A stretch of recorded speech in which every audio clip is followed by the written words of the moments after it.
मान लीजिए दो दोस्त हैं, हारिस और बिलाल। 2022 में दोनों ने एक ही इक्विटी म्यूचुअल फंड में इन्वेस्ट किया। Same amount 5 lakh, same AMC, same fund. 2026 आया, फंड का चार्ट इंप्रेसिव। हारिस खुश था, बिलाल परेशान था। Same fund, different results. क्यों? क्योंकि हारिस ने ग्रोथ ऑप्शंस चूज किया था, एएमसी के डायरेक्ट पोर्टल से इन्वेस्ट किया था, पूरे 4 साल रुका। लेकिन बिलाल ने डिविडेंड ऑप्शन ले लिया, बैंक एजेंट के जरिए इन्वेस्ट किया, एक्स्ट्रा फीस के साथ। एक बार पैनिक में निकला और फिर वापस आया। सेम फंड, सेम ऑप्शंस और पेशेंस में फर्क। बिलाल का एक्चुअल रिटर्न सिग्निफिकेंटली लोअर था। आज मैं आपको हारिस बनाऊंगा 2026 की लेटेस्ट डेटा के साथ। तो चलें देखते हैं।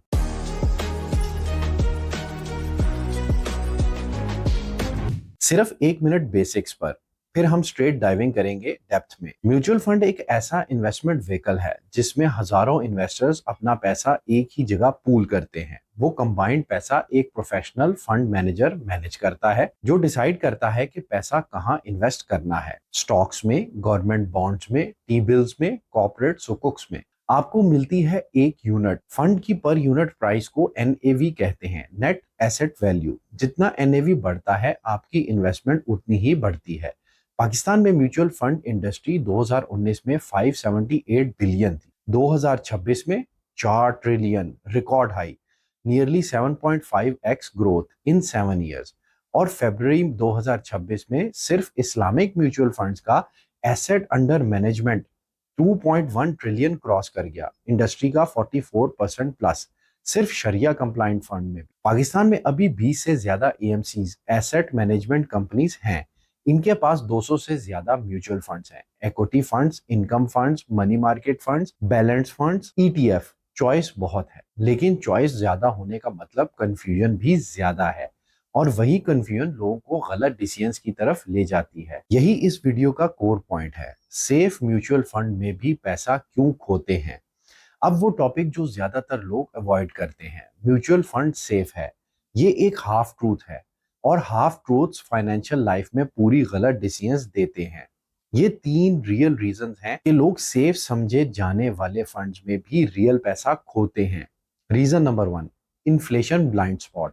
2026 की सबसे बड़ी प्रॉब्लम पाकिस्तान में मई 2026 में इन्फ्लेशन ऑलमोस्ट 11% है। एक मनी मार्केट फंड, पाकिस्तान का सबसे सेफ म्यूचुअल फंड, अभी भी रफली 11 to 12% एनुअल रिटर्न दे रहा है। मतलब रियल रिटर्न ऑलमोस्ट जीरो है।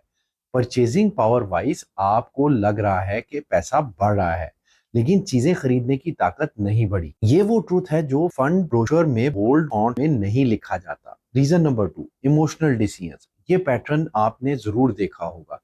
मार्केट गिरता है तो इन्वेस्टर्स पैनिक में फंड रिडीम कर लेते हैं, तो लॉस रियलाइज होता है। मार्केट बढ़ता है तो फियर ऑफ मिसिंग आउट में ज्यादा लगाते हैं, तो पीक पर इन्वेस्ट हो जाता है। डाटा बोलता है कि ज्यादातर इन्वेस्टर्स का एक्चुअल रिटर्न फंड के ऑफिशियल रिटर्न से सिग्निफिकेंटली नीचे होता है, सिर्फ क्योंकि वो रॉन्ग टाइम पर एंटर या एग्जिट करते हैं। रीजन 3, फीस जो साइलेंटली खाती है। इसके बारे में मैं डिटेल में आगे बात करूंगा, लेकिन अभी हाँ, फीस रियल प्रॉब्लम है और आपको पता नहीं चलता क्यों ये एनएवी से ऑटोमेटिकली डिडक्ट होती है। सेफ का मतलब नो रिस्क नहीं होता। सेफ का मतलब होता है आपने गोल के मुताबिक सही चॉइस करना, और सब कॉस्ट और कॉन्टेक्स्ट के साथ। अब थोड़ी सी मिथ बस्टिंग करते हैं। मिथ नंबर 1, फंड मैनेजर सब संभाल लेगा, आप फिक्र मत करो। ये सबसे डेंजरस हाफ ट्रूथ है।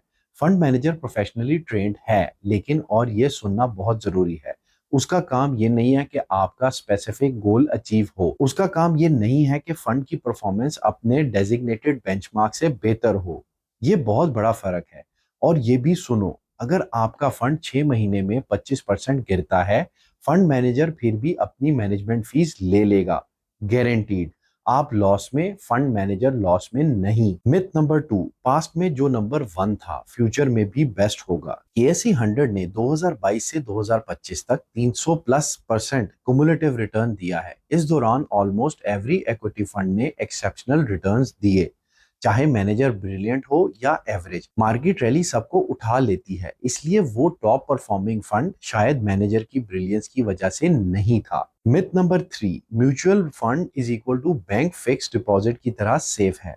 बैंक डिपॉजिट पाकिस्तान में एक लिमिट तक इंश्योर्ड होती है। म्यूचुअल फंड प्रिंसिपल इंश्योर्ड नहीं होता, कोई गारंटी नहीं, लेकिन लॉन्ग टर्म में इक्विटी फंड ने इन्फ्लेशन को कंसिस्टेंटली बीट किया है। बैंक फिक्स डिपॉजिट और नेशनल सेविंग ने रियल रिटर्न्स में कुछ लेस दिया है। तो म्यूचुअल फंड्स को डिसमिस मत करो, लेकिन आंखें बंद करके भी मत देखो। म्यूचुअल फंड्स पैसा कैसे बनाता है? अब पॉजिटिव साइड, म्यूचुअल फंड्स कैसे एक्चुअली वर्क करते हैं? तीन mechanisms. Mechanism number 1, capital appreciation, fund के स्टॉक्स या बॉन्ड्स की वैल्यू बढ़ती है तो एनएवी बढ़ती है, तो आपकी इन्वेस्टमेंट भी उसी हिसाब से बढ़ जाती है। मैकेनिज्म नंबर 2, इनकम डिस्ट्रीब्यूशन, कुछ फंड्स पीरियडिकली इन्वेस्टर्स को पे आउट देते हैं, जैसे डिविडेंड्स, इनकम फंड्स या certain equity funds. Mechanism 3, compounding returns, री इन्वेस्ट होते रहते हैं, हर साल ज्यादा बेस पर रिटर्न मिलता है। देख के लगता है मैजिक है, लेकिन ये सिर्फ मैथ है। और पाकिस्तान में कंपाउंडिंग का क्या असर होता है? केएसई 100 इंडेक्स का 1 ईयर चेंज जून 25 से 26 47% था। KSE 100 cumulative 3 year return 300% plus. इसका मतलब 1 लाख जो आपने 2022 में एक एवरेज इक्विटी फंड में लगाया था, 2025 तक रफली 4 लाख के करीब हो गया होता अगर इन्वेस्टर रुका होता। लेकिन ये रिजल्ट सिर्फ उन इन्वेस्टर का है जो पूरे 3 साल रुके। जो मार्केट में 2023 या 2024 में पैनिक में निकला, वो ये एडवांटेज नहीं ले सका। म्यूचुअल फंड्स में सबसे बड़ा एसेट ये है कि आप मार्केट में रहें बुरा वक्त आने पर भी। अब आते हैं हिडन फीस जो आपके रिटर्न्स खाती हैं। ये सेक्शन आपको सेव करेगा लिटरली। म्यूचुअल फंड फीस वो चीज है जो साइलेंटली ऑटोमेटिकली एनएवी के थ्रू डिटेक्ट होती रहती है। आप नोट भी नहीं करते, लेकिन 10 से 15 सालों में ये फर्क लैक्स में निकलता है। पाकिस्तान में कौन सी फीस लगती है? Fees number 1, management fees. SCCP ने अप्रैल 2025 से नई मैनेजमेंट फीस कैप लगाई है, जो 26 में भी एप्लीकेबल है। Equity fund maximum 3% per annum, income fund maximum 1.5% per annum, money market 1% per annum, fixed rate 0.5% पर annum maximum. Fees 2, trustee fee, fund के एसेट्स की कस्टडी मेंटेन करने वाली ट्रस्टी कंपनी को अलग फीस मिलती है, ये भी फंड्स एनएवी से जाती है। Fees 3, sales load, front end load, कुछ फंड्स में जब आप इन्वेस्ट करते हो एंट्री पर 1% कट जाती है। एग्जाम्पल, आपने 1 लाख रुपया इन्वेस्ट किया, 2% फ्रंट एंड लोड है, एंट्री पर 2000 कट गए, एक्चुअल इन्वेस्टमेंट 98,000, मार्केट ने कुछ नहीं किया, आप ऑलरेडी माइनस में आ गए। Fees number 3, back and redemption charge, जल्दी निकलने पर पेनल्टी, ज्यादा जल्दी ज्यादा पेनल्टी। अब आते हैं टोटल एक्सपेंस रेशो। जब ये सब मिलते हैं, मैनेजमेंट फीस, ट्रस्टी फी, ऑडिटर प्लस एससीसीपी लेवी, तो टोटल एक्सपेंस रेशो बनता है। एससीसीपी ने स्टैंडर्डाइज्ड टीईआर डिस्क्लोजर मैंडेटरी किया हुआ है। अब एक 2026 में relatable example, equity fund gross return 18% per annum, total expense ratio 3%, capital gain tax on redemption 15% of gains, flat rate for filers. May 2026 inflation 11%, net real return after TER plus tax plus inflation 2 to 4% only। 18% gross return वाला fund आपको real में सिर्फ 2 से 4% दे रहा है। ये कोई theory नहीं, ये एक्चुअल मैथ है। रूल ऑफ थंब, जब भी 2 फंड्स कंपेयर करो, रिटर्न के साथ टोटल एक्सपेंस रेशियो जरूर कंपेयर करो। 1% का टीईआर फर्क 15 साल में करोड़ बन सकता है। एएमसी की फैक्ट शीट में टीईआर मंथली अपडेट होता है, चेक करो। अब आते हैं growth option versus dividend option, actual maths. ये गलती पाकिस्तान में बहुत ज्यादा होती है और इसका रीजन बिल्कुल समझ आता है। डिविडेंड आएगा, रेगुलर इनकम होगी, सुनने में अच्छा लगता है, लेकिन एक्चुअल मैथ्स क्या कहती है? डिविडेंड ऑप्शंस क्या होते हैं? फंड डिविडेंड डिक्लेयर करता है तो एग्जैक्टली उतनी ही एनएवी गिर जाती है, तो आपको पैसा मिला लेकिन इन्वेस्टमेंट वैल्यू उतनी ही कम हुई, नेट रिजल्ट जीरो प्रोग्रेस। और ऊपर से पाकिस्तान में डिविडेंड टैक्स भी है। Stock funds equity 15% dividend tax filer के लिए, debt heavy fund 25% dividend tax, extra income मिली और टैक्स भी गया, कोई फायदा नहीं। ग्रोथ ऑप्शंस में क्या होता है? रिटर्न री इन्वेस्ट होते रहते हैं, एनएवी बढ़ती है, कंपाउंडिंग का फुल बेनिफिट मिलता है। इसका फायदा ये है कि जब भी आप इन्वेस्ट करेंगे तो आपका पैसा री इन्वेस्ट होकर कंपाउंड होगा। तो simple golden rule, regular income की जरूरत नहीं, ग्रोथ ऑप्शन लो। अब आते हैं कि म्यूचुअल फंड अच्छा है या नहीं, ये कैसे देखें? एक प्रैक्टिकल टूल किट, कोई भी फंड सिलेक्ट करने से पहले ये 7 मैट्रिक्स जरूर देखो। नंबर 1, कंसिस्टेंसी ऑफ रिटर्न्स, 3 और 5 साल। सिर्फ 1 साल का परफॉर्मेंस बहुत मिसलीडिंग है। 3 साल और 5 साल की कंसिस्टेंसी देखो। सिर्फ एक एक्सेप्शनल ईयर था या हमेशा कंसिस्टेंटली अच्छा किया। नंबर 2, फंड ने कितना रिटर्न दिया, जितना ज्यादा उतना better, risk adjusted performance. Number 3, standard deviation, fund कितना वोलेटाइल है। कम standard deviation is equal to ज्यादा stable is equal to emotionally manageable. Number 4, alpha fund manager ने बेंचमार्क से कितना एक्स्ट्रा दिया। Positive alpha is equal to manager ने value add किया। 5, total expense ratio, already discuss कर चुका, जितना कम उतना आपके लिए बेहतर। नंबर 6, फंड साइज, बहुत छोटा फंड रिस्की, बहुत बड़ा fund sometimes inflexible, mid range sweet spot. Number 7, fund manager tenure में फंड की परफॉर्मेंस अच्छी थी लेकिन मैनेजर 3 मंथ्स पहले बदला, फ्यूचर गारंटीड नहीं। मैनेजर का इंडिविजुअल ट्रैक रिकॉर्ड अलग चीज है। अब आते हैं कि पास्ट परफॉर्मेंस आपको फूल कर सकती है, क्लासिक मिस्टेक, और मैं चाहता हूं आप इसे कभी ना करें। इस फंड ने 3 साल में 150% रिटर्न दिया, ये बेस्ट फंड है। सुनना कितना लॉजिकल लगता है, लेकिन डेटा क्या कहता है? KSC 100 cumulative 3 years return 300% plus, मतलब 2022 से 25 में ऑलमोस्ट एवरी इक्विटी फंड ने स्ट्रॉन्ग रिटर्न दिया क्योंकि मार्केट ही ऊपर थी। मैनेजर की जीनियस की वजह से जरूरी नहीं। 2016 से 18 में भी एग्जैक्टली ऐसा ही था। इक्विटी फंड्स टॉप परफॉर्मर्स थे, लोग पाइल इन करते गए, फिर मार्केट ने करेक्शन लिया और वो इन्वेस्टर्स जो पास्ट परफॉर्मेंस देख के लेट आए वो लॉस में निकले। आज 2026 में वोलेटिलिटी है। Market US Iran tensions, middle east uncertainty और डोमेस्टिक इन्फ्लेशन के प्रेशर फेस कर रही है। तो वो इक्विटी फंड्स जो 2024-25 में 80% या 100% प्लस रिटर्न्स दे रहे थे, आज वही इतना नहीं दे रहे। क्या वो फंड्स खराब हो गए? नहीं, मार्केट साइकिल बदला। प्रैक्टिकल रूल, पास्ट परफॉर्मेंस को रेफरेंस पॉइंट की तरह यूज करो, गारंटी की तरह बिल्कुल नहीं। कंसिस्टेंसी देखो, बेंचमार्क कंपैरिजन देखो, फ्यूचर इकोनॉमिक कॉन्टेक्स्ट देखो। अब आते हैं रिस्क फैक्टर्स जो कोई नहीं बताता, ये रिस्क जो ब्रोशर्स में नहीं होते और जो 2026 में स्पेशली रेलेवेंट है। Number 1, market risk. केएससी 100 1,80,000 के आसपास है, ऑल टाइम हाई 1,91,000 था और अब नीचे। मार्केट वॉलेटिलिटी हमेशा रियल है। Risk number 2, inflation risk. 2026 में मोस्ट रेलेवेंट मई 2026 इन्फ्लेशन 11% प्लस। स्टेट बैंक ने अप्रैल 26 में 11.5% इंटरेस्ट रेट कर दिया है, सरप्राइज मूव। अगर फंड रिटर्न इन्फ्लेशन से नीचे है, आप रियल में लॉस में हो। नंबर 3, इंटरेस्ट रेट ने और क्या इफेक्ट डाला? रेट चेंज इनकम फंड और money market fund returns directly effect करते हैं, इसलिए जब हाइक हुई तो इन दोनों चीजों पे फर्क आया। Number 4, credit risk. Income funds corporate bonds और टीएफसीज में इन्वेस्ट करते हैं। अगर इशुइंग कंपनी डिफॉल्ट हो, फंड को लॉस। पाकिस्तान में हिस्टोरिकली हुआ है। Number 5, liquidity risk. कुछ क्लोज्ड एंड फंड्स या इललिक्विड एसेट्स होल्ड करने वाले फंड्स में एग्जिट करना मुश्किल हो सकता है जब चाहिए। Number 6, concentration risk. अभी भी पाकिस्तान के म्यूचुअल फंड्स टॉप 30 स्टॉक्स में ऑलमोस्ट 60% इक्विटी लगाए हुए हैं। ओजीडीसी, पीपीएल, फौजी फर्टिलाइजर, लकी सीमेंट, मीजान बैंक। एक सेक्टर क्रैश करे तो ज्यादातर इक्विटी फंड सफर करते हैं। इन रिस्क को इग्नोर मत करो और ये मत सोचो कि सिर्फ सेफ फंड लेने से ही रिस्क जीरो हो जाता है। रिस्क को समझो, फिर अपने गोल के मुताबिक मैनेज करो। अब आते हैं कि फंड मैनेजर प्रॉफिट गारंटी क्यों नहीं देता। एक ट्रूथ जो लोग सुनना नहीं चाहते, फंड मैनेजर ब्रिलियंट हो सकता है, best education, best tools, decades of experience, लेकिन वो मार्केट को कंट्रोल नहीं कर सकता। कोई नहीं कर सकता।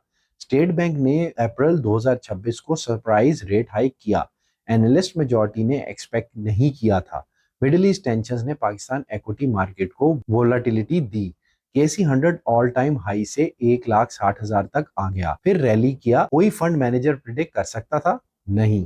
फंड मैनेजर के पास एक मैंडेट होता है, इक्विटी फंड का मैंडेट। इक्विटी में रहना, मार्केट 30% भी हो, वो फुली इन्वेस्टेड रहेगा। मैंडेट ऐसा होता है और वो फी लेगा, चाहे फंड फ्लैट हो चाहे डाउन हो। ये फंड मैनेजर बेस्ट है, पैसा डबल होगा, ये क्लेम लीगली कोई नहीं दे सकता। अगर कोई दे रहा है तो ये रेड फ्लैग है। अब आते हैं कि म्यूचुअल फंड अपने गोल के साथ मैच करें। Simple framework. आपका गोल है जी इमरजेंसी सेविंग या बैकअप। टाइम होराइजन है कि कभी भी इमरजेंसी में जरूरत पड़े तो निकाल सकते हैं। रिकमेंडेड कैटेगरी है मनी मार्केट फंड। दूसरा, आपका गोल है कार घर का एडवांस पेमेंट। टाइम होराइजन है 1 से 2 साल। रिकमेंडेड कैटेगरी आपके पास होगी मनी मार्केट या कंजर्वेटिव इनकम। तीसरा, आपका गोल है बच्चों की एजुकेशन या बिजनेस। टाइम होराइजन है आपके पास 3 से 5 साल। रिकमेंडेड कैटेगरी है बैलेंस्ड इनकम इस्लामिक फंड। चौथा, आपका गोल है retirement long term wealth. Time horizon 7 साल से ज्यादा। रिकमेंडेड कैटेगरी है इक्विटी फंड, लेकिन वक्त सिर्फ एक डायमेंशन है। दूसरा, रिस्क टॉलरेंस। एक ऑनेस्ट सवाल खुद से, अगर मेरी इन्वेस्टमेंट 6 महीने में 25% गिर जाए, क्या मैं पैनिक में सेल करूंगा या रुक जाऊंगा? अगर तो जवाब है सेल करूंगा, तो चाहे गोल 10 साल का हो, इक्विटी फंड आपके लिए ठीक नहीं। पहले कंजर्वेटिव फंड में जाओ, मार्केट फील करो, फिर शिफ्ट करो। सीधा डीप एंड में मत कूदे। अब आते हैं टाइम होराइजन बिना इन्वेस्ट करना, बिगेस्ट मिस्टेक। मैं इन्वेस्ट करना चाहता हूं, ये स्टेटमेंट काफी नहीं। मैं अगले 8 सालों के लिए हर महीने 5,000 इक्विटी फंड में लगाऊंगा रिटायरमेंट के लिए। ये प्रॉपर प्लानिंग है। क्यों ये फर्क मैटर करता है? टाइम होराइजन डिसाइड करता है कौन सा फंड, कितना रिस्क, कब एग्जिट। आपने इक्विटी फंड में 3 लाख लगाए लॉन्ग टर्म के लिए, लेकिन 18 महीने बाद घर के लिए पैसे चाहिए थे।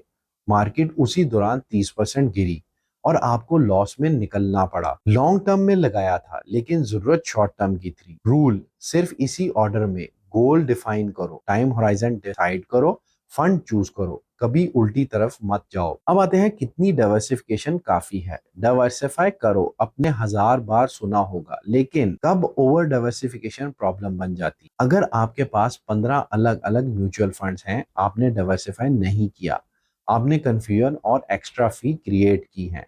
क्यों? क्योंकि पाकिस्तान के ज्यादातर इक्विटी फंड्स एक ही पूल ऑफ स्टॉक्स में इन्वेस्ट करते हैं। तो 5 अलग इक्विटी फंड खरीदना इज इक्वल टू बेसिकली एक ही पोर्टफोलियो को 5 बार रखना। रिजल्ट, ज्यादा टीईआर, ज्यादा confusion, same underlying risk. 3 funds usually काफी हैं। एक equity fund large cap broad market, एक इनकम फंड या बैलेंस फंड स्टेबिलिटी के लिए, एक money market fund liquid emergency buffer. Islamic investor, इन तीनों के इस्लामिक अल्टरनेटिव्स लो। Same logic, same simplicity. अब आते हैं बिगनर्स के लिए बेस्ट म्यूचुअल फंड टाइप्स। नए इन्वेस्टर्स के लिए सिंपल और क्लियर रिकमेंडेशन। लेवल 1 स्टार्ट करो यहाँ। मनी मार्केट फंड सबसे स्टेबल, सबसे लिक्विड, रिटर्न बैंक सेविंग से usually better. 2026 context, currently state bank का इंटरेस्ट रेट 11.5% है। मनी मार्केट फंड रफली 11 से 12% दे रहे हैं। इन्फ्लेशन 11% के करीब, रियल रिटर्न नेग्लिजिबल, लेकिन कैपिटल सेफ है। Islamic version, Islamic money market fund शरिया कंप्लाइंट, सेम स्टेबिलिटी। लेवल 2 3 से 6 महीने बाद, balanced asset allocation fund, equity और डेट का मिक्स, स्टेबिलिटी भी ग्रोथ भी, 3 से 5 साल के गोल्स के लिए सूटेबल। लेवल 3, जब मार्केट समझ आ जाए, इक्विटी फंड हाईएस्ट पोटेंशियल लेकिन हाईएस्ट वोलेटिलिटी। सिर्फ तब लेना जब अमाउंट 5+ साल के लिए लॉक कर सको। इमोशनली और फाइनेंशियली रश मत करो। पहले 3 महीने मनी मार्केट में रहो, एनएवी ट्रैक करो, फैक्ट शीट पढ़ना सीखो, मार्केट को ऑब्जर्व करो, फिर स्टेप बाय स्टेप आगे जाओ। अब मैं आपको बताता हूँ वो सिचुएशंस जिसमें आपको म्यूचुअल फंड्स नहीं लेना चाहिए। सिचुएशन नंबर 1, जब इमरजेंसी फंड ना हो। पहले 3 से 6 महीने का खर्चा लिक्विड फॉर्म में रखें, फिर इन्वेस्ट करें। सिचुएशन नंबर 2, जब हाई इंटरेस्ट डेट हो, पर्सनल लोन या क्रेडिट कार्ड डेट, 25 से 30% एनुअल इंटरेस्ट पर, पहले वो क्लोज करो। कोई म्यूचुअल फंड इस इंटरेस्ट को गारंटीड बीट नहीं कर सकता। सिचुएशन 3, 1 से 2 साल के लिए इक्विटी फंड। शॉर्ट टर्म जरूरत के लिए इक्विटी फंड रिस्की है। सिचुएशन 4, बिना समझे दोस्त ने बताया वाली अप्रोच नहीं, एटलीस्ट बेसिक समझे। अभी इस वीडियो के जरिए आपने बहुत कुछ सीख लिया। सिचुएशन नंबर 5, जब नेशनल सेविंग्स या टी बिल्स बेटर सूट करें। 2026 में बहबूद सर्टिफिकेट्स और pensioner certificate specific eligible categories के लिए कंपेटिटिव रिटर्न्स दे रहे हैं। कंपेयर करो, सिर्फ म्यूचुअल फंड को बाय डिफॉल्ट बेस्ट मत समझो। अब आते हैं गोल्डन रूल्स। ये रूल्स जो मैं चाहता हूं आप हमेशा याद रखें। रूल नंबर 1, पहले गोल डिफाइन करो, फिर फंड चूज करो, कभी उल्टी तरफ से मत जाओ। रूल नंबर 2, टाइम होराइजन बिना इन्वेस्ट नहीं करना, कितने साल के लिए डिसाइड करो पहले। Rule number 3, total expense ratio हमेशा कंपेयर करो। 1% एक्स्ट्रा फीस डेकेड्स में करोड़ों का फर्क डाल सकती है। रूल नंबर 4, पास परफॉर्मेंस सिर्फ रेफरेंस पॉइंट है, गारंटी नहीं। 3 से 5 साल की कंसिस्टेंसी देखो, मार्केट कॉन्टेक्स्ट समझो। रूल नंबर 5, डायरेक्ट इन्वेस्ट करो जहां भी पॉसिबल हो। एजेंट या बैंक के जरिए लेस रिटर्न मिलता है एक्स्ट्रा फीस की वजह से। Rule number 6, growth option prefer करो जब तक रेगुलर इनकम की जरूरत ना हो। डिविडेंड ऑप्शन मत लो। रूल नंबर 7, ज्यादा फंड्स मत लो, 3 से 5 वेल चोजन फंड्स काफी हैं। पाकिस्तान की equity fund mostly same stock hold करती हैं। रूल नंबर 8, रिस्क टॉलरेंस को ऑनेस्टली असेस करो। जो आप इमोशनली हैंडल कर सको वही सही फंड है, चाहे हायर रिटर्न वाला फंड कुछ और हो। रूल नंबर 9, मार्केट में पैनिक मत करो। केसी 100 एक साल में 47% बढ़ा उन इन्वेस्टर्स के लिए जो रुके, जो निकले, मिस कर गए। रूल नंबर 10, खुद वेरीफाई करो हमेशा। SECP, MUFAP, AMC वेबसाइट्स खुद चेक करो। किसी के कहने पे इन्वेस्ट मत करो, और कोई गारंटीड रिटर्न क्लेम करे वो इलीगल है, रिपोर्ट करो। तो दोस्तों, ये था पाकिस्तान म्यूचुअल फंड्स का कंप्लीट और वेरीफाइड ट्रूथ। आज आपने सीखा म्यूचुअल फंड्स असलियत में क्या होता है। अब आपकी बारी, कमेंट में बताएं क्या म्यूचुअल फंड्स में इन्वेस्ट करना बेहतर समझते हैं या स्टॉक्स में। वीडियो को लाइक जरूर करें, और अगर अभी तक आपने सब्सक्राइब नहीं किया तो सब्सक्राइब जरूर कर लें, क्योंकि इस चैनल पे हम इसी तरह की इंफॉर्मेटिव वीडियोस शेयर करते रहते हैं। तो मिलते हैं नेक्स्ट वीडियो में, तब तक invest smart, stay patient. Thank you.